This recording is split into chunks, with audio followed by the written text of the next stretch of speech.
El imperio más poderoso de la historia antigua no fue destruido por sus enemigos. Se destruyó a sí mismo desde adentro. Una historia de poder, traición y el fin de una era. La caída del Imperio Romano de Occidente. Inicio de la Edad Media. Imagina un imperio tan vasto que se extendía desde Gran Bretaña hasta Egipto, tan poderoso que parecía invencible. Ese era Roma en su apogeo. Pero como dice el dicho, todo lo que sube, tiene que bajar, y vaya que bajó. Todo comenzó a desmoronarse cuando el Imperio Romano se volvió demasiado grande para su propio bien. Era como intentar sostener agua con las manos abiertas. Las legiones romanas, antes invencibles, ahora estaban desperdigadas por todo el imperio, débiles y sin recursos. Mientras tanto, los bárbaros, que en realidad eran pueblos con sus propias culturas sofisticadas, observaban desde las fronteras, cada vez más tentados a probar suerte contra el gigante tambaleante. Pero el verdadero problema estaba en casa. La corrupción se había extendido como una plaga. Los emperadores duraban menos que un helado al sol. Hubo un periodo en que Roma tuvo 20 emperadores en solo 50 años. Imagina el caos político. La economía estaba hecha un desastre. La inflación era tan alta que la gente literalmente necesitaba una carretilla de monedas para comprar pan.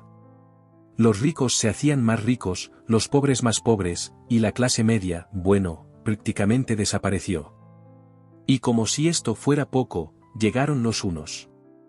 Liderados por Atila, estos guerreros nómadas causaron tanto pánico que empujaron a otros pueblos hacia el imperio. Era como un efecto dominó humano, y Roma estaba al final de la línea. Los visigodos, ostrogodos, vándalos y otros pueblos comenzaron a establecerse dentro del imperio. Al principio llegaron pacíficamente, pero pronto se dieron cuenta de que podían tomar lo que quisieran.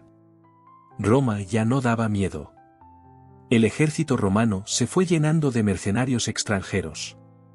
Imagina confiar la defensa de tu casa a personas que apenas conoces y que podrían cambiar de bando si alguien les ofrece más dinero.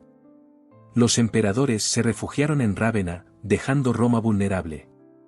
La ciudad eterna, que una vez fue el centro del mundo conocido, ahora era una sombra de su antiguo esplendor. El golpe final llegó en el año 476. Odoacro, un general bárbaro que comandaba lo que quedaba del ejército romano, decidió que ya era hora de acabar con la farsa.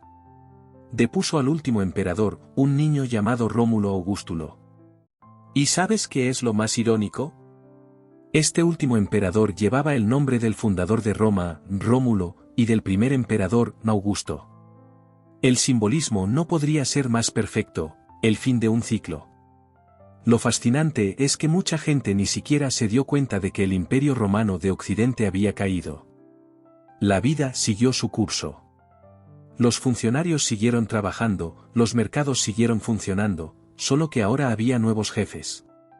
Mientras tanto, el Imperio Romano de Oriente, bizantino, continuó existiendo por casi 1000 años más.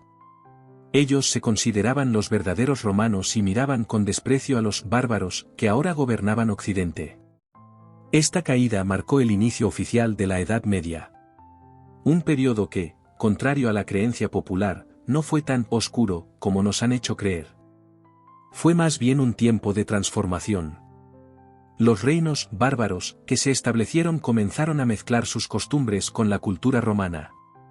Es como cuando mezclas dos colores y obtienes uno nuevo, así nació la Europa medieval. El latín se fragmentó en diferentes lenguas romances. El poder se descentralizó. La Iglesia se convirtió en la principal fuente de educación y cultura. Un nuevo mundo estaba naciendo de las cenizas del antiguo. La administración romana fue reemplazada por el sistema feudal. Los grandes terratenientes se convirtieron en señores feudales, y los pequeños agricultores en siervos.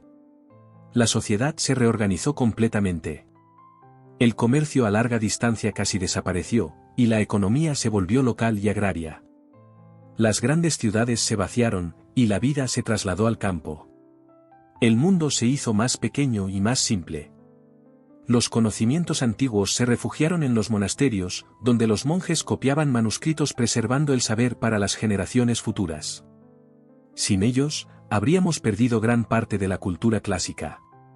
La caída de Roma nos enseña una lección universal: ningún imperio es demasiado grande para caer.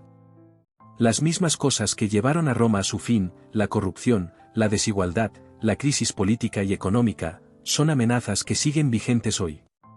Como dice el dicho, quien no conoce su historia está condenado a repetirla.